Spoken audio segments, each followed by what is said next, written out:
Hello, good afternoon, and good evening. Welcome to a very special episode of Ongaku to You, the podcast where three friends come together and break down what's new in the Japanese music industry. This is a little bit of a point five episode, once again. It is taking place on the May 21st, 2019, and it's only just your host, Ken, and we have Luna. Hello, everyone. Unfortunately, no grade today. It seems like we always only do point at five episodes and he's not around. But yeah, so with this episode, we are going to talk about acen, was it? Yes, acen, also known as Anime Central. It is the third biggest anime convention in the United States. It's located in Chicago, and Chicago, Illinois, to be exact. As Or opposed actually, to Rosemont. Chicago, Russia. Well, yeah, just to specify, it's so I always say Chicago. It's really in a little city called Rosemont, Illinois, which is maybe about 20-30 minutes from downtown Chicago, and Oh. it's really close to the airport. So it's Really next close to O'Hare. O'Hare, then, yeah. Yep, it's like right next to it. All those hotels along the strip of Rosemont connect to O'Hare. They all have a little bus that goes to the airport. So the cool thing about that convention center is anyone who wants to fly in there, it's super easy to get a hotel along the strip, and two of those hotels I cannot talk tonight. Two of those hotels connect to the convention center themselves. Oh, wow. So the Hyatt and Embassy Suites, because in the past I've actually stayed at those connecting hotels before, and this was years and years and years ago before ASEN became as big as it did. Let's just say I did not stay anywhere near that strip because I could not afford the prices and they were all sold out. They sell out a year in advance. Oh, wow. As soon as they announce the hotel block, they're gone. So it's a very big convention and it's a lot of fun. And I will say they get some of the best guests. Which kind of is the reason I went, is there was one guest who was announced very early on, a voice actress named Nakahara Mai, and she voices one of my favorite characters, Mai Tokiha from My Hime. She also does a million gazillion other anime voices. A lot of ones I'm big for fans of. She was in Higurashi no Nakokoro ni. She was Reina. But she was the reason I was going to go on Saturday only. I'm like, I'll just go on Saturday. I want to see her. I wanted to meet Justin Cook, who did Yusuke and Yu Hakusho, Crispin Freeman, who did Goddess and Slayers. They also had a lot of the Idolmaster and Revue Starlight cast there as well. They had Come Aya back. Suzaki. I did not get to meet them because all their ticket times fell into other things. Yeah, it's And fine. also, Suzaki Aya sold out before I could get a ticket. Yeah, she's one of the bigger ones there anyway, so I would have assumed she plays Marina in Bang Dream. So Yep. And the funny thing is I forgot my Bang Dream set and I realized it when I got there. So maybe it was like a reason why I didn't get to get her autograph, but I tried to get her ticket, and as soon as I got up there, you have to wait in a line to get your autograph tickets, and you can only get one ticket each time you go through the line. So I first went for Nakahara Mai, and they had designated times for depending on what day for what person was showing. So when I was there Friday, Nakahara Mai was the first one I grabbed because she was one of the main reasons I did go. We'll get into the other big reason why I ended up going almost the whole weekend. And so went to get her first, and then I went to get Justin Cook because I really did want him. I brought my Yu Hakusho sets. Then I'm like, well, mostly the English ones sell out first, so I went to get some of those. Then I actually no, Suzaki I was the third one I was gonna get. I walk up to get her. Right as I get to the counter, they pull her name off, and she's gone. She was gone because someone before me tried to get her, and they says, "Oh shit, we don't have any more left." And then I'm like, and I see them take her name down, and my face is like, oh, I need a backup now. So my backup was Crispin Freeman. so that's why you were talking about him. Yep, he was my backup. But I do love Zelgadis from Slayers. I love the English cast of Slayers, which is one thing you don't hear me say. I love an English cast member because I'm not into dubs. But there are some dubs I've liked and are older, such as Yu Yu Hakusho and Slayers and Cowboy Bebop and Trigun. Those ones I really enjoyed. So I wanted, he was my backup. I was so upset about Suzaki Aya. And also, a late announcement was the whole cast of Made in Abyss, What? including the director. The director of Made in Abyss was there. That sold out right away. That was gone. They had a Saturday signing, and I got in line for that, and I got in line early. I was pretty close in line. They must have not had very many of those. I was gone. I was gone fast. That was also gone for Friday when I got there. When I got up there, they were gone. They also had the whole cast for the time I got reincarnated as a slime. I think they had I don't know if they had some of the creators there. And they also had Kenichi Sonata, who is known for Gunsmith Cats and Writing Bean. And he also did the concept art for Otaku no Video. So yeah, they had a lot of big names. But here's the real reason I went Friday. Is so on April 29th, acen dropped the promo that m-flo was going to be there. And that changed my tune of, I'm just going to go Saturday for one day, to, holy crap, I have to go Friday. They're doing their concert on Friday night. I'm not missing this. This is a once-in-a-lifetime chance to see them live. I have always wanted to see them live. They're one of the artists I never thought I would get this chance, especially in the United States. So when I saw them there, I'm like, ooh, I can go Friday. Let's see if I can actually take a vacation day and go. Which, that got approved, and I left Thursday night because I wasn't missing their concert. Not only did m-flo do a concert, they did the next day on Saturday, they had an autograph signing, and they also had a Q&A panel. I am so jealous about that because, no fault to KawaiiCon, and I'm very, very happy to have seen them live for KawaiiCon, but unfortunately they weren't able to do much things like that for KawaiiCon, so I'm quite jealous that you were able to do such things. I will say I was very lucky because acen gets a lot of good music guests, and I saw Flo there in 2011 or 2012. I'm trying to remember. I think it was 2012 because I skipped my graduation to go see them. Yes, I did. Skipped it to go see them live, and I remember I got my associates in 2012. Yes, I had to think about that. But I skipped walking because of acen, and I'm like, I'm not missing them. So, and they've had other big names, and acen always blows it out of the park with their musical guests. This one blew it out of the park and took everything away because they had a lot of other great DJs there too. As the m-flo concert was a combination of, they did this whole DJ set list. And the first ones were called Snack Attack, and they were awesome. And I got to meet them as well. I saw them. I actually got to chat with them while waiting to talk with DJ Taku and Verbal. And they were great. They were great people, and they did an awesome show. Super sweet. And then they also had m-flo. They did m-flo's live, which was, they were the third to come on. They came on about midnight. I was not intending to stay up that late because my bedtime is 10 or 11. But I will say I was really tired until m-flo came on, and all my energy just revived. They got everyone to jump, everyone to interact. They played Miss You. The whole crowd sang with them. They played Lot of Love. A whole crowd was singing with them. Astro Sexy.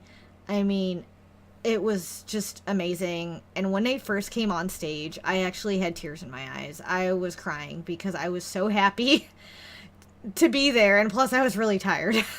And I don't, when I'm tired, sometimes when I'm tired, I do cry. It's not only tears of happiness, it's tears of tiredness. Yeah, so it was both. It was like, when I'm tired, I cry really easily. So like, it was my happiness of like, I try not to cry when I'm happy, but I was, at that point, I was tired and really happy, so I was just sitting there with like tears because I was so happy to see them live. and to see their entrance and just the excitement. And after that, I was not tired after that their set. I was up, I was wide awake. They energized everyone. Everyone got into it. They played for over an hour because they started at actually about 11:40. They started, and then they went to about 1 a.m. So it was awesome. I was amazed. Seeing Verbal get up and dance with the crowd. DJ Taku got up there.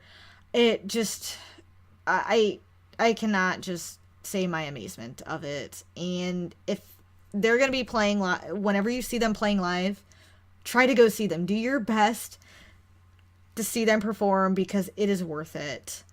And I am sad that Lisa wasn't there, as I would have loved to see her on stage because I followed her when she was in m-flo. I also followed her solo career very, very steadily, and I have all her solo albums. So I look forward to the day I get to see her perform with them as all of m-flo.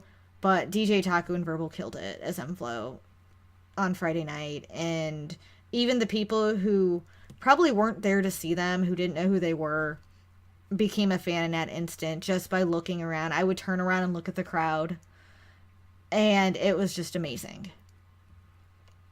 Amazing, the energy and everything they embodied. I cannot describe how much it meant to me, and I do get a lot of videos of it, but at the same time, when I'm holding the camera, I was not holding it steady. I was jumping around, so those videos probably didn't turn out very good.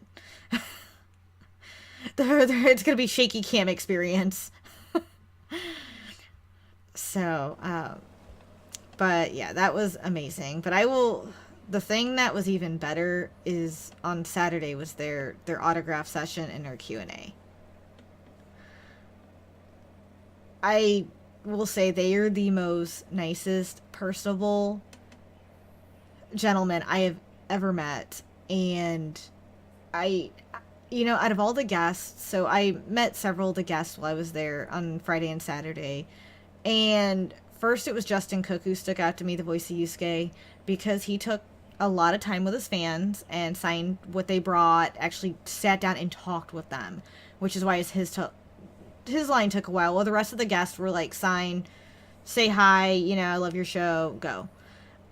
So like with Justin Cook, he was the first one. I'm like, oh my God, he's amazing. I don't know if anyone can top this because he was so sweet to his fans. Verbal and Taku topped that because I didn't know what to expect when meeting them. I really didn't know if it would be like hurry up and rush because they got a lot of people they want to meet, or if they're going to spend time with you. You really don't know what guests. You don't know because they all have handlers. You don't know how it's going to be. Because when we were waiting in line, we got told only one autograph, no photos or anything. So that's what we were told. And I actually brought all their stuff because I didn't know what I want signed, but I did pick out one thing, which was the 205 Budokan concert at Beat Space 9. That's actually the first tour I ever bought by them, and it's the one I've watched a million gazillion times. So I did have them sign that instead of one of my CDs because I could not make a decision on which CD. So I brought that up, and I noticed that, and while I was waiting in line, I noticed they were taking photos with people.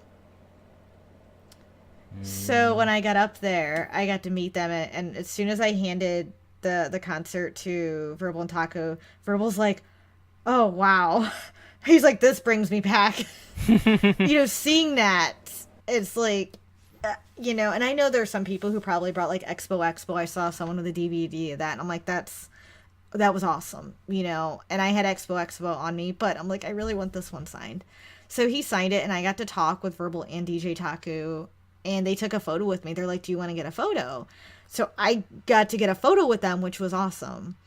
And I actually got to sit and talk with them for a little bit at the autograph thing. They asked my name. They personalized my item, which made me really, really happy. And I talked to them a little bit about Oda Quest, which we'll talk about in a little bit. And I just mentioned, hey, we do have a Japanese music podcast. And I told them they're my inspiration. They're one of the big inspirations of me getting into Japanese music and finding all the artists I love.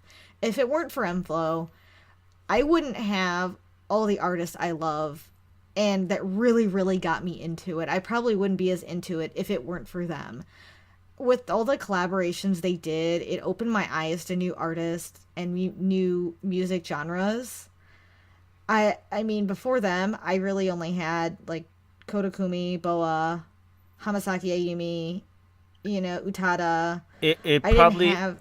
it probably would have taken you a longer time to be more exposed to all these artists compared to when we first got to m-flo, because I felt that way. Yep. m-flo, introducing me to all these different artists through the uh, Love Swiss series was such an amazing thing because it blew my mind on all Mm-hmm. these different artists. That's how I got introduced to Melody and, Yep. and Katomilia and all those things. And even Kodokumi, who I know of, but I was like, you weren't in the early odds. You weren't an established artist unless you teamed up with m-flo at that time. And Yeah. that's They. that's how big a pool they had. And they it's I am so jealous about that. I'm really really am jealous because I wanted to go and actually have this conversation and talk to them and take a picture with them and tell them, a lot of their stuff, because without them, probably throughout my high school, I probably wouldn't have taken Japanese seriously. yeah. I. I understand it completely because I was the same way. They inspired me to actually study it more, and I started self-studying more, and then I actually got the nerve to, when I went to college, because this was in high school, I really got into, none of our classes had Japanese. You didn't have the option. You had French, German, and Spanish where I live. So when I got into college, that's the first thing I wanted to do. I said I want to take Japanese and actually study it in a classroom and not self-study. But when I was in high school, I bought self-study books. I bought kanji books. I bought phrase books. I bought, like grammar books because I wanted to learn. And I tried to teach myself and I did decent at it, but it's not the same. I sat and watched m-flo like interviews on YouTube.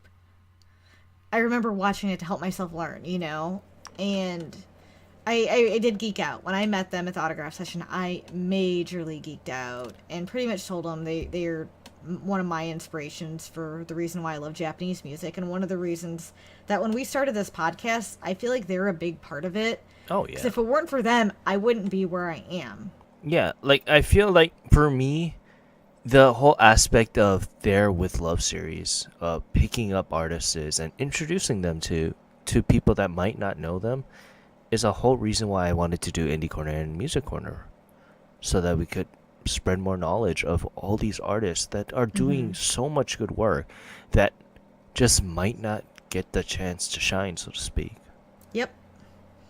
Yeah, there's so many artists they did collabos with who shine to the point I bought their album right away. I went, I found them, and I bought that album. And I was a not well off high school kid and then early college kid, who didn't have much funds, but I would find a way to buy like some of those artist albums because I ended up enjoying them so much. And the reason I followed Melody's career for so long, like every release she did, I bought. And Kato Amelia was the same way. And Boa, I was already a huge fan of Boa, so just them doing a collabo with her always made me happy.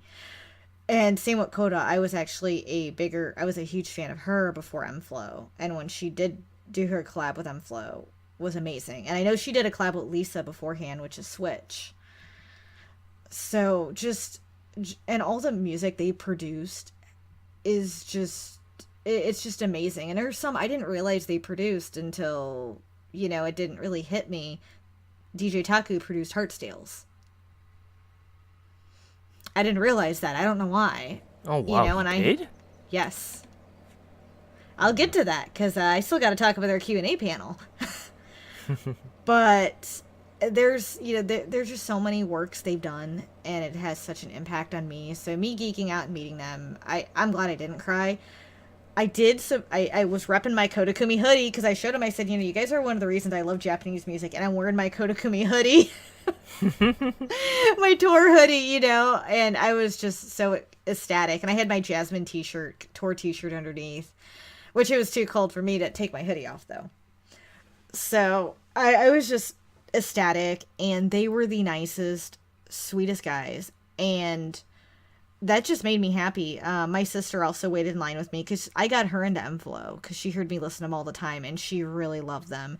She actually ended up getting two things signed because they had their tripod EP2 for sale, and she really wanted, to have that, so she bought that. And she also had the m-flo Loves Boa Love Bug single. So they signed that, and they asked, "Do you want us to sign the tripod EP2? We'll sign it for you." Oh wow. I'm like, that was really, really nice of them. My sister was so happy. Like, she was so excited. And it made me happy to see that she was happy. She's like, they were so nice. I'm so glad I got to meet them. And I know they were one of her inspirations for liking a lot of the music that I like too. I mean, I got her into that, and she still listens to all their songs, and I do too. Yeah, there's so many. And just seeing that me loving them got my sister into their music as well. So I feel like, I don't know, it just made me happy. But after that, like, I almost jumped in line to get another autograph because I'm like, I want another one. I want a CD side too, but I'm like, I'm not going to be greedy because there are other people in line, and I don't want to get in the way of someone else. And I know they're busy, and they got places to be. But later on that evening, they had a Q&A session. I lined up really early for that because I was super, super excited. Me and my sister both did. We got out of our Fruits Basket panel, the cast reunion panel, at like 7-ish. And our panel started at 8:30. So first thing I did, I went to the bathroom. And then I went and sat down right outside the panel room and waited. I wanted a front row seat because I didn't know how packed it'd be. And I was just like so excited. I could not contain my excitement. And when more people started to sit down and wait for the panel, I started talking about our podcast and, talking about, just about m-flo's career with people and one of their favorite songs, and showed a couple people our website. But I made a lot of friends in there. And that's the one thing I love about conventions is I love talking to people and I love making new friends. So whenever I was in line, I always talked to someone. I tried to get everyone excited, or at least, give them tips if they were talking about something, like autographs, or ask questions about something and I knew the answer. But I felt like the m-flo line was just really excited. There's so many people lined up. It was awesome. There were two lovely ladies I got to talk to in line. They were super sweet. And they were really excited, and they were so shocked that m-flo was there too. And just like me, just like us, m-flo was one of their inspirations. So hearing that and the impact this group has had on so many people is amazing. So the Q&A, I didn't know what to expect because I didn't read the description in the booklet. I never do. I'm just like, oh, I want to see this panel. Or I'm seeing it no matter what. So I thought it was going to be a Q&A, like we could ask them questions. So funny thing is I thought of a list of questions while I was sitting in that line. So I was all prepared, I'm like, I know my questions. I got my hand ready to be raised. And then when the gentleman who got everything that, they walked in, we got all settled. The gentleman who was doing the Q&A actually had written all the questions and kind of was doing more. And he actually runs OdaQuest. And he had some really good questions to ask them. And I'm glad they did it the way they did because I learned so much about the group and that hour that we got to talk to them, like hear what they had to say than I ever would have imagined. Compared to the questions I would have asked, they were not as good as what this gentleman asked them because we learned so much. They talked about how they started in industry, how they met, their careers, and how, they would part ways. Verbal went to University of Boston, but they still, DJ Taco and Verbal still kept in contact. They still talked about music and they'd share it over the phone, and just hearing that and seeing how they've been such good friends since third grade is amazing. And hearing their stories and just how that they used to make mixtapes and Verbal used to hand them out in school. And I'm like, that is really cool. And DJ Taku DJ'd for their fifth grade social. I guess you'd call it a social. Or like a dance, yeah. So it was really neat hearing their background, how they started, and also how they met Lisa. And I I loved hearing that and hearing their story, their backstory that I've never heard before. And you hear a lot of things about the group, you read a lot of things online, but hearing it from them and learning from them and hearing these stories come from them is such a mind blowing experience to hear what they've gone through and what they've done. I enjoyed that, especially about the early career and how Lisa came to join. And even when Lisa went solo and they still remain great friends, it just it's just amazing. And I loved actually my favorite part was hearing how they found singers for the Love series. That was my favorite. So And I'll give me some yeah. examples. How was the selection process for that So for what they certain would artists? so they had a couple different ways they did their selection process. So a lot of times they would go to stores in Tokyo, like record stores, and check out different artists, and they would just randomly buy their CD. They hear something like one song from them, they go out and buy their CD, and they'd be like, I want to check this out. Like Melody, this is a great example. So they saw Melody's first single being promoted in Tokyo, Dreaming Away. So they went out and bought it. Verbal went out and bought it and listened to it, and he's like, she's a really good voice. He went out right away and contacted a record label and asked if they could feature her in a song. And her record label was like, this is just her first single. She just did her debut single. Are you sure? So they immediately asked for Melody. I'm like, that's one of the things they did. And there was another one that I found super super interesting. And I know you know who.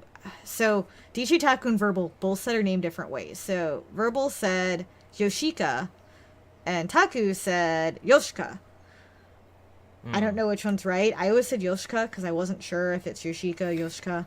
I So mean, how they it's potato potato, but it's more yeah. on how they do the. I almost spoke in Japanese. How they did the pronunciation for certain words, because shio and shio can Mhm. be pretty much said the same way or Yeah. differently. And I get that because I've messed that up before in people's names.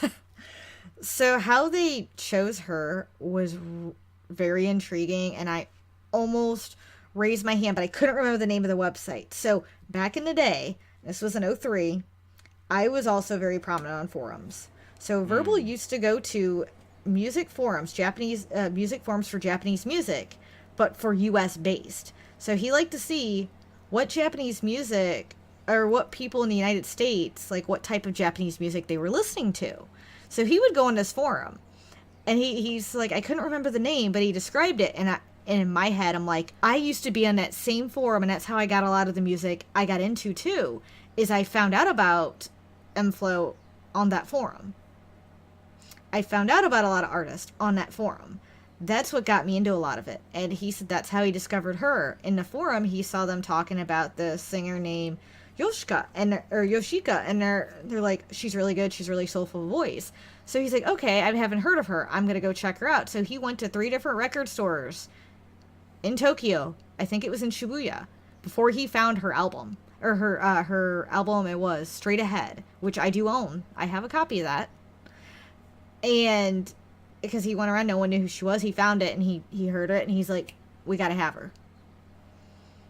How cool is that he went on forums in the US for Japanese music looking for seeing what we're listening to, knowing what the people want to hear and the fans want to hear. You know, So that's interesting that he did that, because then that means that he's more socially internationally aware of what's going on with their industry compared to what other artists might do, which they might just only think domestically. They were thinking on the outset, what would Westerners like, compared to just thinking about the domestic market, which is really, really smart and something that is a little bit of ahead of its time, honestly.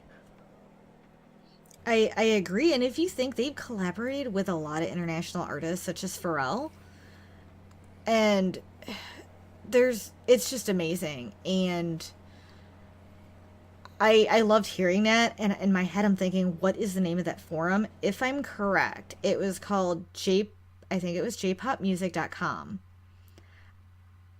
It I remember I had my username. I know what my username is. My username's the same thing everywhere. It's LunaMarie87. So I I think 2 years ago I went to see if it still existed, and it closed down, but they started a new one in its head because all the admins had left from the original one. I don't know if it's still around again because it was, a lot of the forum based things aren't as popular as they used to be. And I remember I joined the newer one, but then I got with working two jobs, I just didn't have time to go on forums. And a lot of the times I see something it's interests me, I go on YouTube, check it out, I like it, I buy the CD.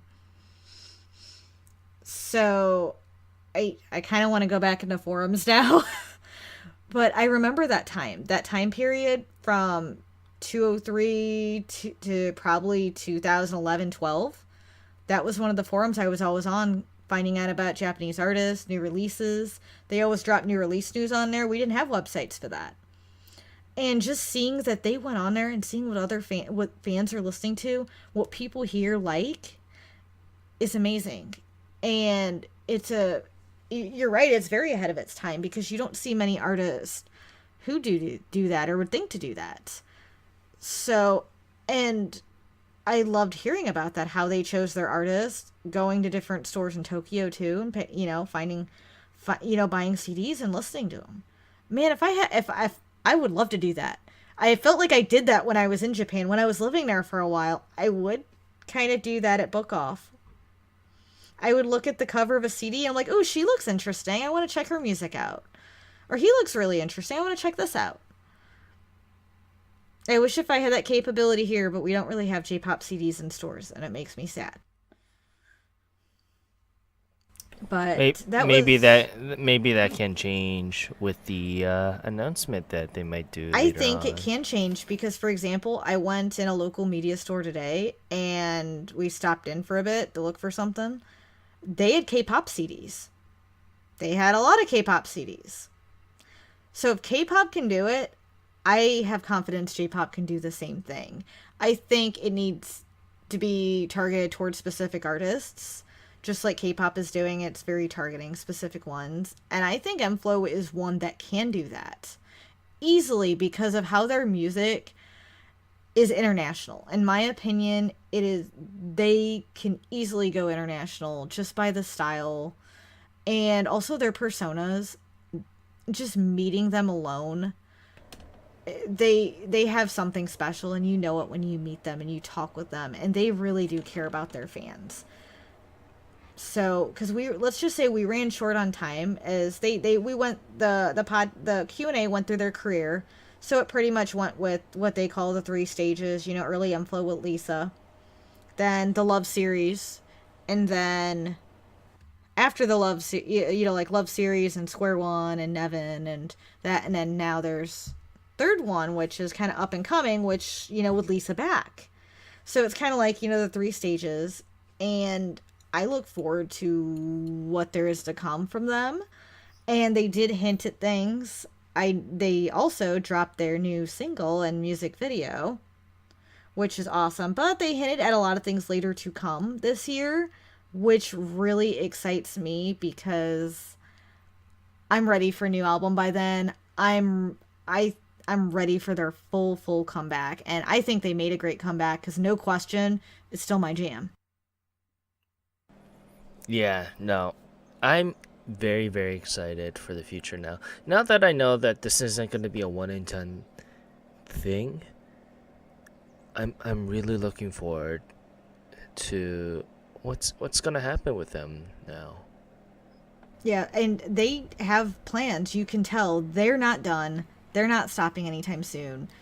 And I've never been so excited for what is to come. And the cool thing is after the panel, because we ran late and there was a movie premiere afterward, So we all had questions. Like, I had a question. There was another girl who had a question, and she actually asked. I liked her question. It was, "What was it like working with Boa for their collaboration on Love Bug?" So, and it was funny because they said when Boa walked in the studio, she looked tired. You could see it. She was like exhausted. But when she went in a recording studio and started singing, she came alive. She had so much energy, and her everything just changed, and you could just see it how much she loves music. And when the camera's in front of her, when she's in front of a music video, she has that actor's personality, and she just shines. So hearing that, I'm like, that is awesome. That I would love to meet Boa one day as well, and I would love to see her come back and do a show with them and as a special guest, because I think that'd be amazing. So hearing that from them, I had some other questions which we're going to get into. But the cool thing is afterward, DJ Taku's like, well, if anyone has questions, why don't we all go out in the hallway and we'd be happy to talk with everyone. Oh, wow. Hearing that was probably one of the greatest things of my life, because how many people do that? How many any celebrity, how many take that time to talk with their fans and hear suggestions and hear and ask their questions that they've always wanted to ask? How many people take that time to do that? Not very many. In that moment, you just know how much they care about their fans, and they're just so happy to be there and talk with everyone. So they stayed for probably, I want to say, half an hour to an hour after the panel. I didn't leave there till after 10:30. So, and I got to talk with Verbal for a bit, because I asked my question is, they're going to be doing something called Oda Quest in California, which I'll talk about in a few minutes. And I did ask, are they planning to move it more into the Midwest or the East Coast, as I'm more in the Midwest, and right now they're doing it in LA, which is West Coast. And it was hinted that there's a possibility that that's something they do want to strive for the future. I'm really hoping it does, because if it's Chicago or Kansas City, I can drive there and be there. If it's somewhere I can afford a plane ticket easily, I don't mind going. I don't mind flying. It's just plane tickets aren't the cheapest in the world. It's cheaper for me to drive. So just hearing that, that was my main question. Of course, on my drive home, I think of all the other million questions I really did want to ask them. How did you discover Hinu Uchiemi? How did you discover Emily? Because those are like two of my favorite singers who I haven't seen much come out from them lately, How did you discover Heart? Well, actually, I know how they discovered Heartsteals. That was discussed. That's how I found out they produced DJ Taku produced Heartsteals. So... But there are so many other ones I thought, oh my God, why didn't I ask this? Oh my God, why didn't I ask that? But I feel like in the future, I'm hoping I will have that chance again to ask some of those questions, and also ask about, I don't know, my mind is just racing, because there are just so many things that I would just, love to ask her, even for suggestions on what's a good way to spread Japanese music. Can I hand out CDs to people and tell them to listen to it? Would that be copyright infringement? Yeah, it might be. I know. I wish if I could do that, just to say, here, check this out, because I think you might like these artists. Because I feel like that's a good way to spread, like, music. Because if people hear it, they'll want to buy it, because I'm like that. If I hear something I like, I'm going to go out and buy it. Even if it's iTunes, if I can't afford the CD, I'll buy it on iTunes. I'll buy it digitally, and I've done that several times. I've bought both, digitally and physically. But I've noticed that, like, my best friend, I've showed him some YouTube videos, like, hey, check this artist out, and he's like, oh my God, I love her, goes to iTunes and buys it. So I feel like that's a good way to spread things, but I just keep thinking all the questions I want to ask them. But Verbal was like the nicest guy, because I said, are you taking suggestions for Oda Quest in the future, like future artists to bring here? Because I'm like, if so, I have a couple. And I did. One was Chanmina, because I love her, and I think she'd actually be a big hit here. It's not just because I love her, just her music style I could see being very well received here. And I recommended Kira, which I don't know if she would be well received here. She's more reggae, but I know the US actually has a decent reggae scene. So, and because of her style, I think she's a good reggae R&B crossover. But that was just something, and he even said, we're always open to suggestions. Let it, you can tweet at us on Twitter or Instagram, and that made me happy to know that, hey, they're listening to their fans, and they care, and they want to see what we want to hear too, because we'll also be the people who will be going and buying those tickets. So I'm gonna get into what they're doing, and which it's called Oda Quest. Oh, OTA. first off, Yes. did you tell them about us? Yes, I did. Did you? I did. Did you tell them about the review I did? No, I didn't. I'm so sorry. But he did say hi for you because I said my friend in Hawaii is a huge fan of you, probably a bigger fan than me. And he has loved your music and it has inspired him. He does the podcast with me. And that you're one of the reasons we did this together and we're friends. And I said he got to see you at KawaiiCon. Unfortunately, he didn't get to meet you. And he was a little sad. And he's like, well, tell him I said hi. And hopefully in the future, Oh, that brings, So- ruffles my jimmies in a good way. Yeah, because he's just like, yeah, tell him I said hi. And that's when I messaged you. Oh my God, Verbal says hi. I was like, I saw that and I was like, what in the world are you talking about? You probably thought I was drunk. I was like, I wasn't. I didn't okay, have any alcohol. I was like, oh, you're really excited. Okay, I'll let you have that, but I'll ask you later about this. Yeah, you probably thought I was just pulling your chain, I don't know. Because up until when you said, hey, I sat down, didn't sat down. I got to talk to them for a very good time. I was like, no, crackers. You actually, you weren't pulling my chain about that. Yep, I felt like that was the best experience I've ever had. And Verbal was super, super nice, and so was DJ Taku. I did ask DJ Taku regarding, recommended guests, and they're working on stuff, and they have great works in the future.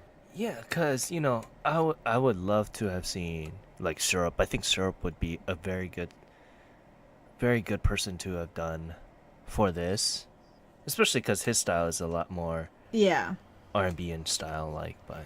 I think the only issue, because he did bring this up, because when I brought up, I think Chanmina would be a really good person to bring over for, and for her style, and they both knew who she was, because she's apparently on the radar.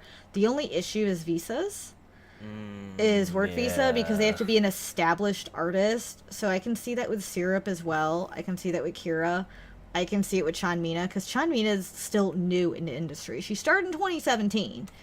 Kira's been since 2016. I feel like that might not be established enough. And I think when I think of established artist, I think of Boa, Kodakumi, Kiari, One OK Rock, really big, pretty big names that a lot of people know, big. Perfume and Perfume, yep.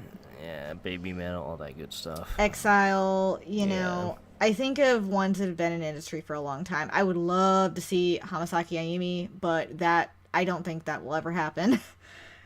I think she, just because how big she is. Well, that too, and I think and her style too, because I don't know how she'd be received in America. I'm not sure. I personally love her and I'm a huge fan, but I can see what they're going for in this style. I don't know if she would also fit into the type of festival they're doing as well. I think she could, but she's also she would be very expensive too. That would be the other thing I can just think of. But I could see any established artist. Oh yeah. And so I'm hoping I think Sean Mina will be one eventually. Syrup, because they've been doing really good. They are amazing. So, but there are so many I could think of, and I really want to see Hideuchi Emi back. I love her so much. And Emity, I love Emity. And I would love to see Yoshika. uh, But I don't know if she does too much anymore. I have all her albums. Oof, I'd love to see her. yeah. But But there are so many of those.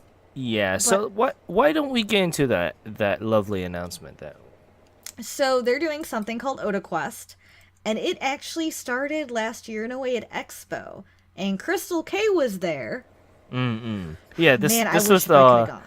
this was the whole thing that I was like, man, this is really really big. I this was during the time that I was on the edge of either going to Expo or going to Japan last year, and I was like, well, there's this huge music expo thing that they have a lot of big names. And I was like really debating. I was like, well, if I'm going there, well, A, I'm gonna sink so much money into that, but B, it'd be a chance to see people that I loved, that had such a major influence on me. But then I ended Yep. up going to Japan instead.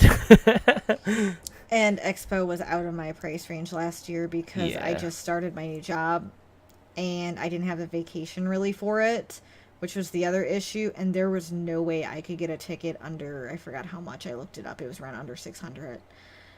And finding a place to stay because all the hotels were booked around that time period.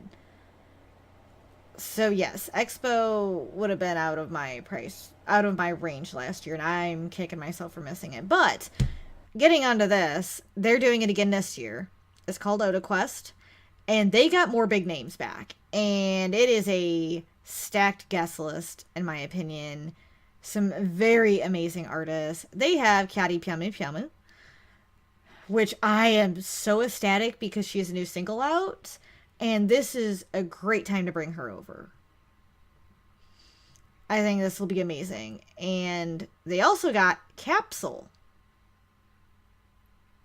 And when I saw Capsule's name, my mind went like, oh my god, they got Capsule. I remember listening to Capsule back in the day. And I love Capsule. I was really ecstatic to hear that. And seeing them come over, that's pretty sweet. They also got someone else that we've been seeing on the Oricon chart who I freaking love. They got Hiromi Tosaka. Oh my goodness. As soon as I saw that in a flyer, I stared at it and I'm just like, oh, oof. Man, I really need to go. I stared at that for a while. I'm like, that is huge. They're all very talented. Seeing him on there though, I'm like, wow. They also got Crazy Boy, aka Ellie, from J Soul Brothers. What? I think it is J Soul Brothers, isn't it? Yeah, Crazy Boy. That's his nickname, Ellie. Yeah, yeah, well, his yeah. No, name no, Ellie, no, it is. aka It Crazy is. Boy. It is. Yeah. It is. Yeah, when I saw that, I was just like, because first I'm like, who's Crazy Boy? Because I didn't, the nickname didn't hit me. Then I looked it up. I'm like, oh my god, they got Ellie. That was my reaction. Like, wow, that's big. And not only do they have them, m-flo is going to be there, of course, with Lisa. So you got the whole trio right there, the whole tripod. And that whole guest list together is amazing. Not only that, they have a little after party afterward, after all these guests. They got a little after party, and that includes Teddy Lloyd Oh my god. and DJ Taku, of course, dropping the beats. Oh my god. Those two. If those two collab, oh my goodness, I would And love to you hear got that. oh, you got one more DJ besides that. It's the DJ from Capsule. It's Oh my Yasutaka Nakata. So having all three of those together for the after party is pretty freaking sweet.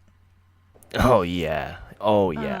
I would give my left leg to hear the tracks that those three combined would Those scale. Oh yeah, those three are gonna drop. DJ Taku, Yasutaka Nakata, and Teddy Lloyd. That's If big. if you guys don't know who Teddy Lloyd is, he's up and coming. Well, he's been more established in the last year or two, but he was the next big thing for like EDM and transitioning into the EDM versions in Japan. He was the reason that Me Me Me got popular, the Mm-hmm. Dalco song and Girl. If you guys know that, if you guys know your internet culture there, that those two tracks were produced and composed by Tayloid, and a lot of songs that Dalco did was produced by Tayloid. So it's interesting that he's gonna actually appear too, and I can't wait actually. I know. I'm really excited. So all the starts at about, I think gates open at 5:30. They actually have a lot of tiers for tickets. So if I can go, which I don't know if I can get the vacation, I bought a house and I'm getting married later this year.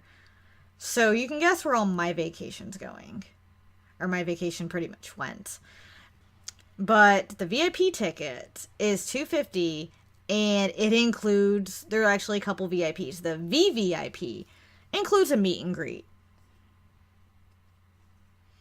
I want that. I would die That for that. sounds so good. I would cry.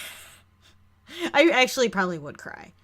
So, and they have a couple other VIPs as special seating. You get in early for all the VIPs. They also have stadium. They have the general admission as well. The ticket prices are actually really reasonable. So if you live anywhere near LA, I'd check it out because they start at $40 for general admission. Oh, that's And actually really doable. yes, they start at 40. Like the general, kind of like in the rafters or whatever. The what's it called? The upper levels, they're 40. Ground level for general is 60. For all those guests, that is a steal because if you think about all the metal festivals and how much those cost, I paid like $80 for a metal festival a couple years ago, and I only went for like 3 people. But you think about how much I paid for that compared to this for general admission. $60 for all these amazing artists, and it goes from 5:30 when the gates open till, well, whenever the after party ends. I say that's pretty darn amazing. You can't beat that price. And for the VIP, for the VVIP with the meet and greet, 250 to meet everyone, to see that concert, and you get let in early. I would do that. I would definitely do that because anyone want to put me up in a hotel in LA and pay for my plane ticket? I would be willing to take a sick day for that. But it's check out OdaQuest, especially if you live anywhere near Cali. Even if you don't, and you have the means to fly out there, it's around 4th of July, which is a holiday. Go ahead and do it. Bring in the 4th with a bang. That's what I say. I highly recommend checking them out because they're going to keep doing these music festivals. They're going to keep bringing great Japanese artists here. We look great. We look forward to this because this is something I have been hoping, we all have been hoping for years to get more Japanese artists over here. And I feel like lately, feel like now with OdaQuest going on, we're getting baby metal concerts now, we're getting One OK Rock. I feel like this is possible and we can do this all over the US. But we need to support as much as we can the one going on in LA and OdaQuest. That way they show that, hey, we want this, we're fans, we want this. They can make it happen all over. That way it won't just be California, because I know not everyone can get out there. Maybe they can do it, New York, Texas, Chicago, Kansas City, big cities that they see people. I mean, Hyde's going to be in Kansas City. Baby Metal's going to be in Kansas City. Same with Chicago, like think of all these other cities. If OdaQuest keeps doing good in LA, it'll continue maybe doing that throughout the US eventually. And spreading throughout the world from there would also be a great possibility. So I say support them as much as you can. Even if you don't live super close, but you can still make it out. I highly recommend it. You will not be disappointed. Ah, man, if if I wasn't going on 2 more trips this year, I would go. I would really go. I know if I Uh, wasn't getting married, I'd go, but I have. you kind of have to. I know, I know, and plus, if I didn't buy a house, actually, I probably would have went. I think that was the bigger thing because I was getting married no matter what, Mm. you know, and we planned this, but the house thing was not really. It was kind of planned, but if I didn't buy a house, I would have went. But I'm excited about my wedding, so I would never cancel that for, as much as I love my Japanese artists. I love my Japanese music. Which I'm going to try to get an m-flo song played at my wedding. I'm still working on that. I can't decide which one. I haven't been able to decide which m-flo song I want played there. So if anyone has any suggestions of m-flo songs that would be good for a wedding, let me know. Send me a message on Instagram. I'd appreciate it. So, or even any Japanese songs that are good wedding songs. I know of a few, but I would love to have an m-flo song because they're so much fun to dance to. Loop in my heart. I had that one on my list because I love that one. And I also had Miss You on there because Miss You is one of my favorite ones. Either that or a lot of love. Oh, A Lot of Love is so much fun. I also had I love Bonnie Pink. Yep, m-flo loves love Bonnie song. Pink, Love Love Song. song. Yeah, So, there's a couple. and There's a Starstruck. couple. Starstruck, let's go. I think that would be a good Mr. and Mrs. song. Starstruck. Ooh, that would be. That one's so much fun. I love that one. I'll be singing it the whole time. Actually, I'm going to be doing some m-flo karaoke for my bachelorette party. Well, I don't know if I should record that. please. Maybe for fun. Well, keep that on your personal stuff. Because I've seen what happens a little bit after what you do, and Karaoke? Yeah. It would be fun. So I just hope everyone enjoyed this episode, and I wanted to share my experience with m-flo, and it was the best experience. If anyone has a chance, go see them.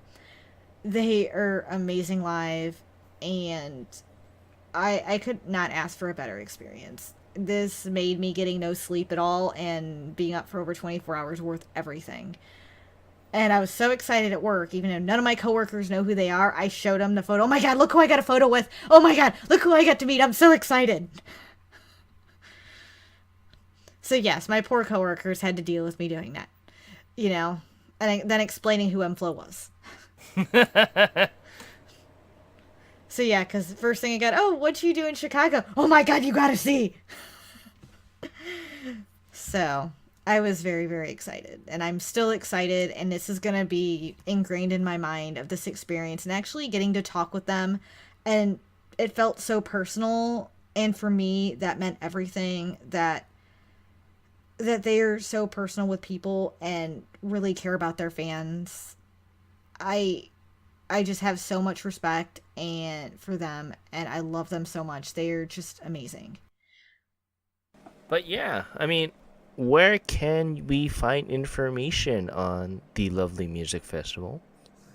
So you can go to live.otaquest.com. So it's live.otaquest.com. And it has information on the site where you can get your tickets. And it has also information on the venue as well. And also, this will probably be on the site by the time this episode airs. So check out the site too. We have a lot more information about it. And, we can't wait for Request to actually take off a little bit more. And hopefully we can see it expand into other areas in the U.S. I would like them to come here, but I know that is a long shot on my end. That would be really cool. It might be a possibility, because if you think about it, you do see a good amount of Japanese artists go to Hawaii.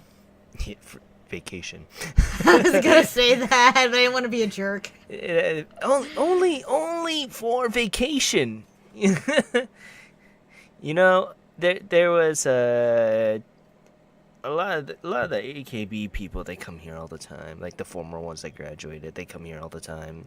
There's a model that comes here all the freaking time too, but they only come here for Jamoza vacation. went there. Jamoza goes there Yeah. a lot. I love Jamoza. So, and Melody goes to visit her family. And Yeah, well, because her so. her parents own like a restaurant or something like that. If I want to remember go there when I visit. But yeah, hopefully you loved this little episode. Well, it's as long as a regular episode at this point.